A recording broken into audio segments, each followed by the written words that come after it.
Halo teman-teman, selamat datang, selamat bergabung kembali di channel YouTube saya. Video kali ini kita masih ada di dalam playlist aplikasi inventory pergudangan ya. Kita bakal bikin satu fitur baru namanya adalah transaksi pengeluaran barang. Secara konsep itu mirip dengan transaksi penerimaan barang. Cuman bedanya di video kali ini atau di fitur transaksi pengeluaran gitu ya.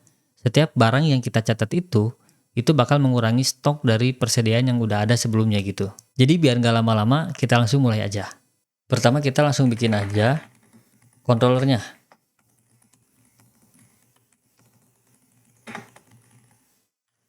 Nah, kayak gini aja teman-teman. Jadi si transaksi keluar ini kita masih pakai model punyanya transaksi dan juga transaksi item ya.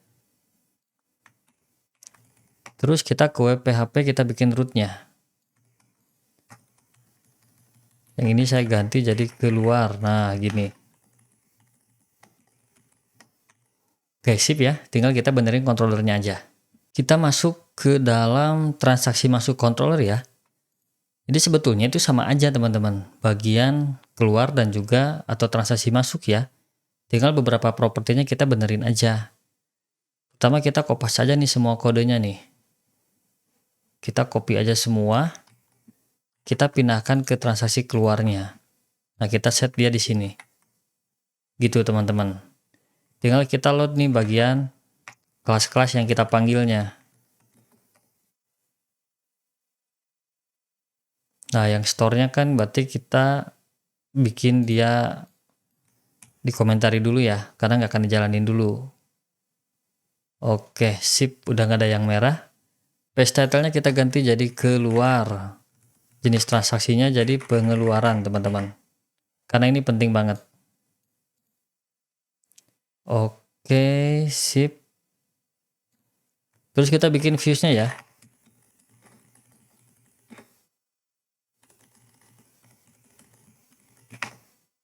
Kita pertama bikin yang indeks aja dulu. Jadi kita ganti di sini. Nah, kayak gini teman-teman. Terus kita bikin juga transaksi untuk yang create.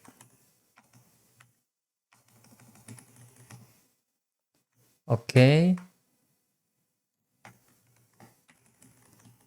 Terus bikin juga untuk yang show. Nah, sip ya. Oke, sementara udah oke teman-teman. Tinggal kita masuk ke dalam kelas komponennya punya sidebar. Nah, kita kopas juga yang ini nih. Tinggal ganti namanya jadi keluar gitu ya.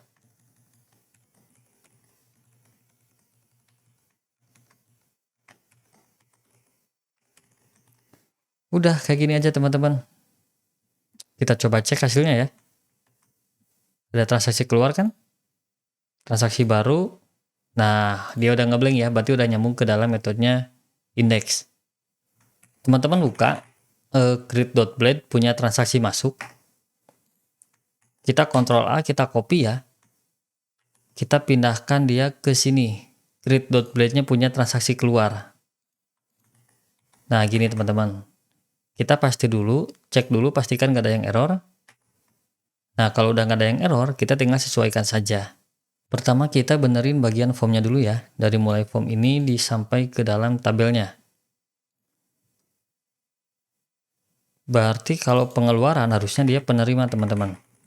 Nah, gini.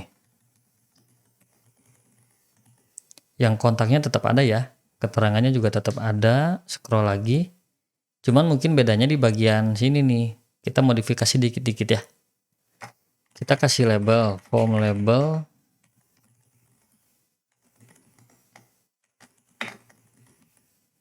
Nah, kayak gini ya. Yang nomor batch-nya kita nggak perlu, bisa dihapus aja.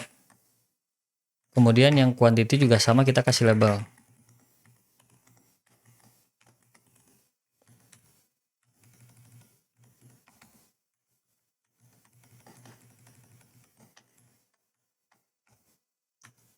Terus di bawah quantity itu kita perlu stok tersedia teman-teman.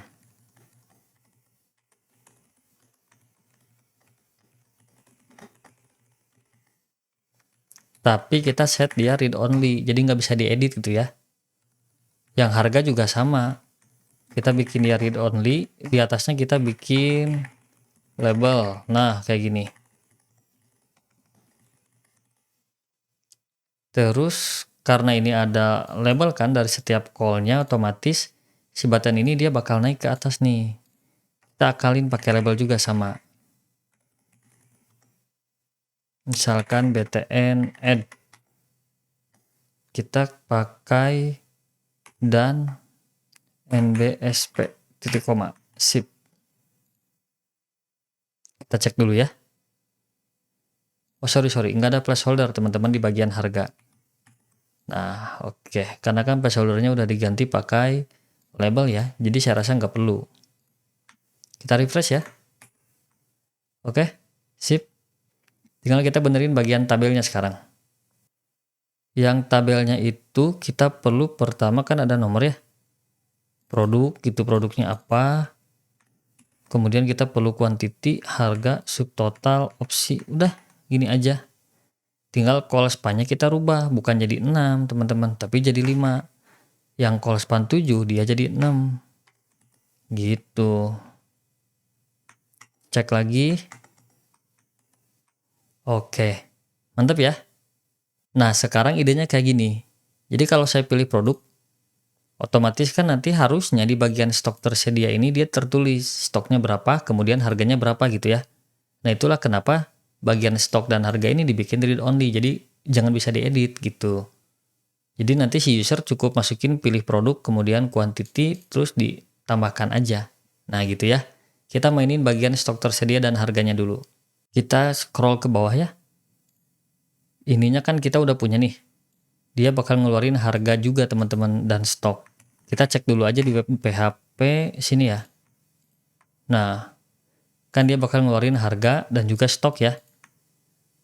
Berarti kita tinggal terima aja nilainya. Kita maininnya di sini sekarang. Nah, bagian ini teman-teman. Tinggal kita jeki file set. Yang kita set adalah harga diisi oleh data titik harga gitu. Bawahnya juga sama. Stok kita isi pakai stok juga sini. Kemudian jangan lupa selection optionnya kita sama dengan data. Nah gini teman-teman. Tinggal di bagian ini nih, nge-returnnya gitu ya, nge-return data dari si controllernya kita tambahin. Ada harga, ada item titik harga, terus stok, item titik stok, gini teman-teman. Sip ya. Di atasnya masih sama aja, nggak ada perubahan. Kita cek dulu. Nah, dia otomatis terisi teman-teman, gitu. Oke ya, berarti sekarang tinggal kita benerin bagian penambahan data ke dalam formnya aja. Sip ya. Di controller berarti kita di sini nih, ini di btn add teman-teman. Ininya masih sama ya, kalau nggak ada quantity, harga, nah nomor batch-nya kita hapus, kan kita nggak pakai. Oke, nomor batch-nya bisa kita hapus kayak gini. Lognya saya rasa udah nggak perlu ya, kita hapus aja. Sip. Kemudian di bawahnya kita cek lagi. Quantity, oke. Kalau kurang dari 1 ya berarti harus lebih dari 1 kan. Sip.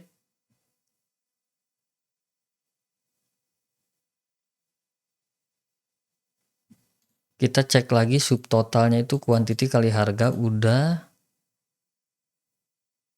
Kita carinya bernomor SKU ya untuk cari barang yang udah ada di dalam list. Oke, mantap teman-teman. Ininya sama, oke. Sama juga. Sama. Tinggal kita cek di bagian pushnya nih, nomor SKU, quantity, harga, nomor batch-nya hapus. Gitu teman-teman. Harga juga saya rasa tidak perlu sih. Karena kan kita udah kirimkan nomor SKU ya. Biar nanti di bagian controller kita cek aja. Harga di bagian, harga varian berdasarkan nomor SKU-nya berapa gitu ya. Biar nggak bisa diedit dari front end nanti. Jadi sebetulnya yang perlu kita kirimkan itu cuma 2 nomor SKU dan juga kuantitinya aja. Subtotal juga bisa kita hapus teman-teman. Oke, sip. Harga yang ini juga hapus yang ini. Oke. Kemudian berarti kita ganti di sini stok. Stoknya juga harus kita reset ya. Oke teman-teman, kita coba tes dulu ya. Kita coba refresh, ambil satu data gitu ya. Oke. Oh, kebalik nih bagian quantity dan juga subtotalnya. Kita benerin dulu di sini teman-teman. Jadi saya lupa bagian ini nih, belum saya rubah. Kan quantity terus harga ya, subtotal, oke. Kita coba save dulu aja. Oh, dia pakai subtotal ya. Berarti di sini saya harus tambahin lagi subtotal, teman-teman. Sorry. Nah, kayak gini. Yang harga juga di sini ada ya. Ya udah deh, masukin aja. Cuma nanti di controller kita nggak akan pakai juga. Kita cuma butuhin untuk di dalam render tabelnya aja. Oke, kita coba dulu ya. Nah, udah bener teman-teman. Dihapus juga udah oke ya. Sip. Tinggal kita mainin button simpan transaksinya sekarang. Kita balik di controller ya. Nah, yang ini kita nyalain sekarang. Pertama berarti kita harus bikin dulu nih. Store transaksi keluar request gitu ya.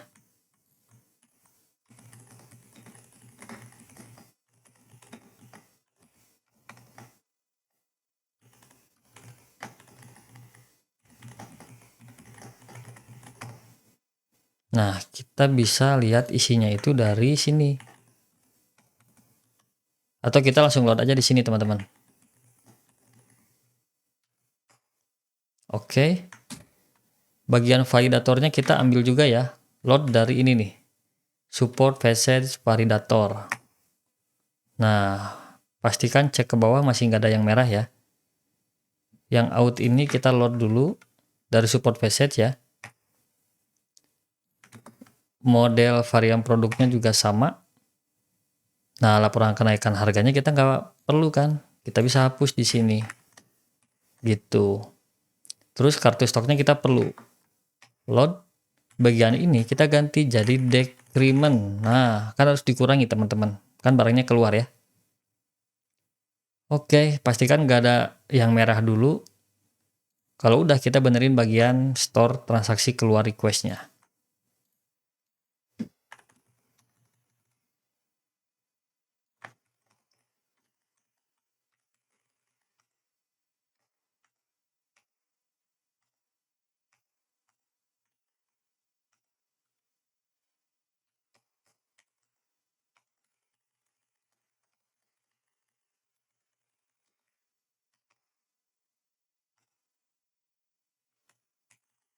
Oke, kayak gini aja.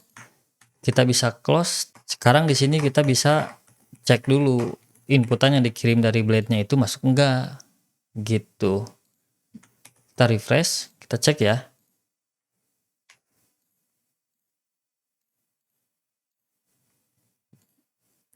Saya simpan. Oh, di sini masih pengirim, teman-teman. Berarti di sininya salah. Penerima, oke.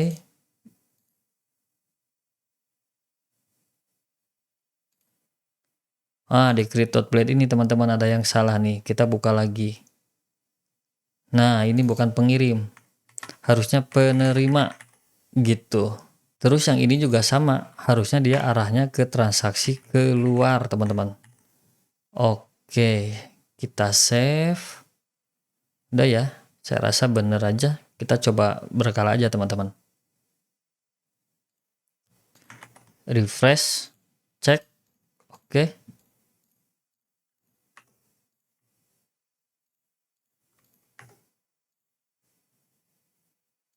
Klik. Oke. Kita masuk ke inspect ya. Di network kita coba klik lagi. Nah, dia baru muncul kan.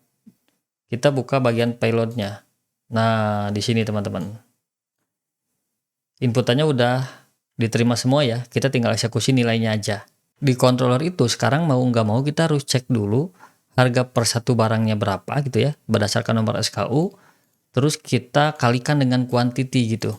Nah, kita jangan ambil bagian harga dan subtotal dari blade teman-teman. Karena itu pasti bisa dirubah di dalam inspect-nya nanti. Jadi kita load aja datanya dari nomor SKU gitu. Kita di controller ya. Yang ininya kita hapus. Nah, kita cek di sini teman-teman. Di bagian request items. Jadi tugas kita itu sekarang total harga transaksinya kita nggak hitung dari subtotal yang dikirim dari Blade. Kita set aja dia dulu 0 gitu ya nilainya.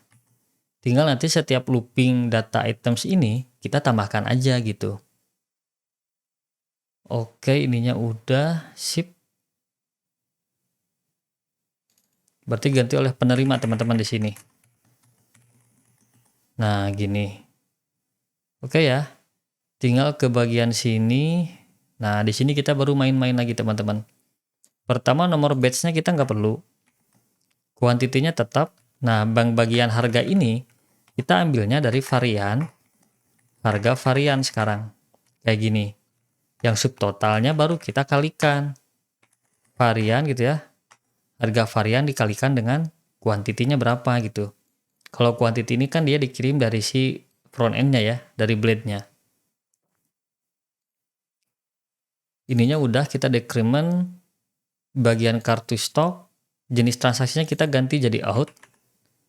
Terus dia bukan jumlah masuk sekarang, tapi jumlah keluar.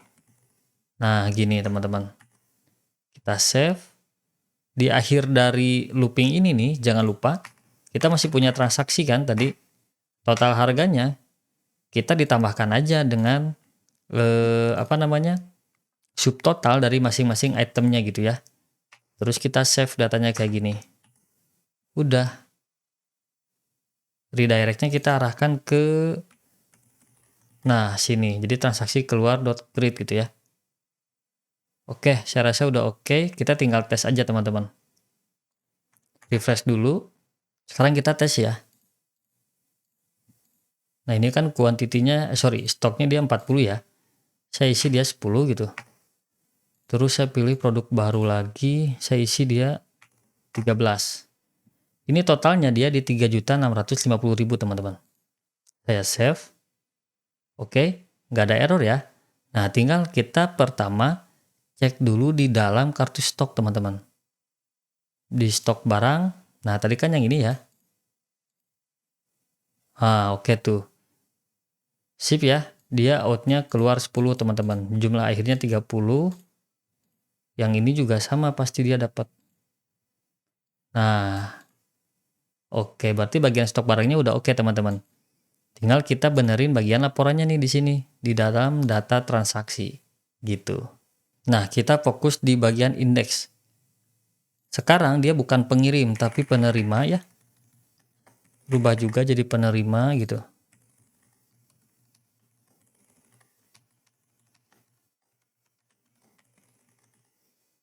Nah, oke, pastikan nggak ada yang merah di bagian indeks ini ya. Kita buka index.blade-nya punya transaksi keluar, terus kita buka index.blade punya transaksi masuk. Kita copy aja semua teman-teman. Kita paste dia di dalam index.blade-nya punya transaksi keluar. Nah, gini. Kita cek dulu ya, refresh aja. Oke ya, data yang tadi dia udah masuk teman-teman nih. Sip. Tinggal sekarang di bagian sini, kita benerin isi dari kontennya. Pertama kita ganti jadi transaksi keluar bagian rootnya ya. Nah, yang pengirim ini kita rubah aja semua jadi penerima. Oke, tanggal awal akhir udah sama aja teman-teman. Bagian risetnya juga sama, kita ganti jadi transaksi keluar. Bagian ekspor laporannya kita ganti jadi pengeluaran. Oke. Tinggal kita benerin bagian tabelnya. Harusnya dia di sini adalah penerima, teman-teman. Nah, gini. Nomor transaksi, jumlah barang, oke, total harga, item penerima, harusnya tanggal transaksinya udah oke ya. Nah, ini diganti jadi transaksi keluar titik show gitu. Oke. Udah, tinggal kita refresh aja teman-teman. Sip ya. Terus kita benerin bagian show ini nih. Nah, dia kan masih ngeblank. Caranya sama aja. Teman-teman buka show.blade transaksi keluar ya. Terus buka lagi show.blade punyanya transaksi masuk. Kita copy aja semua. Nah, kayak gini teman-teman. Tinggal ininya kita benerin. Nah, gitu. Berarti dia penerima sekarang ya. Oke, sisanya masih sama. Tinggal di detail barangnya juga notal barang. Nah, di sini nggak ada nomor batch ya. Oke, jumlah harga satuan sip. Nomor batch-nya di bagian looping kita hapus juga sama. Berarti call span-nya dia bukan 5, jadi 4 teman-teman. Oke. Sip teman-teman. Kita refresh. Nah, mantap ya. Tinggal yang terakhir itu adalah kita benerin bagian ini nih. Export laporan. Kalau kita lihat di dalam export laporan transaksi controller. Nah, di sini nih.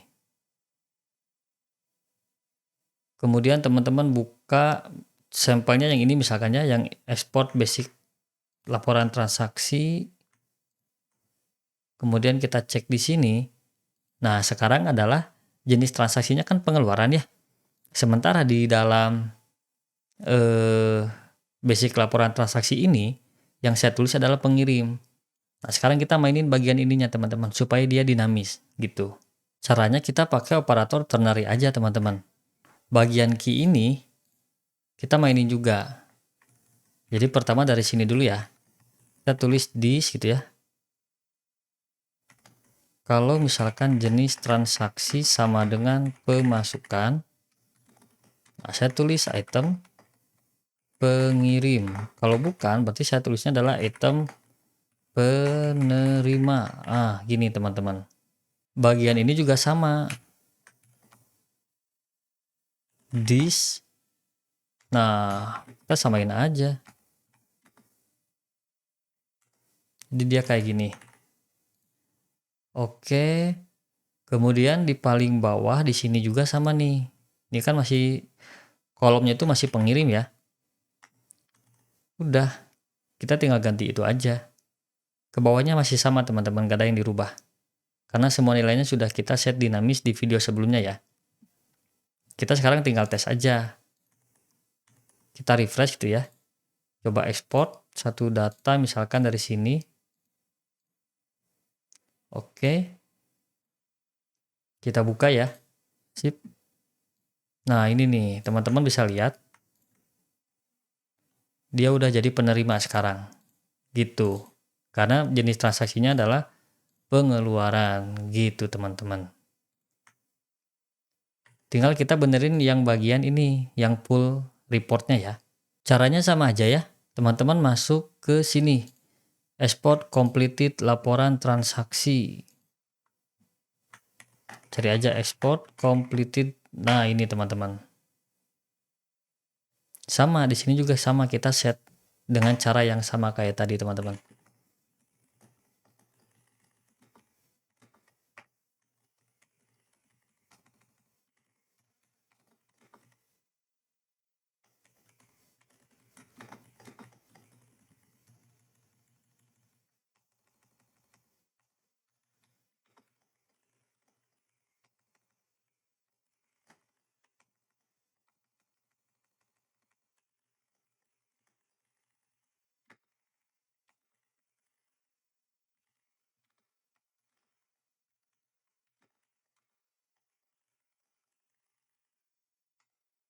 Oke. Bedanya itu kalau di dalam yang completed laporan ini, kita harus panggilnya lewat relasi transaksinya dulu.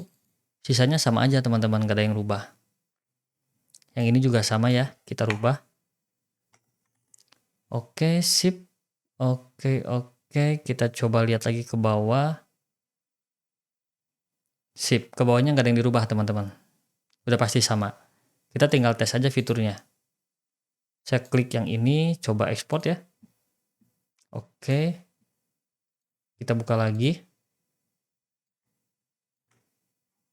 Nah, datanya udah sukses teman-teman dikeluarkan ya. Berarti udah benar ya. Tinggal mungkin supaya sama kayak yang dicontoh ya, icon ini saya mau ganti teman-teman. Kita buka sidebar, nah iconnya saya ganti jadi kalau nggak salah tuh dolar teman-teman, biar dia ketahuan ini tuh adalah pengeluaran gitu ya, artinya pemasukan gitu. Nah gini aja, cek lagi, refresh. Oke, mantap ya. Oke teman-teman, jadi gitu ya caranya untuk bikin fitur pengeluaran barang. Mudah-mudahan video ini bermanfaat buat teman-teman. Stay tune terus, kita ketemu lagi di video selanjutnya.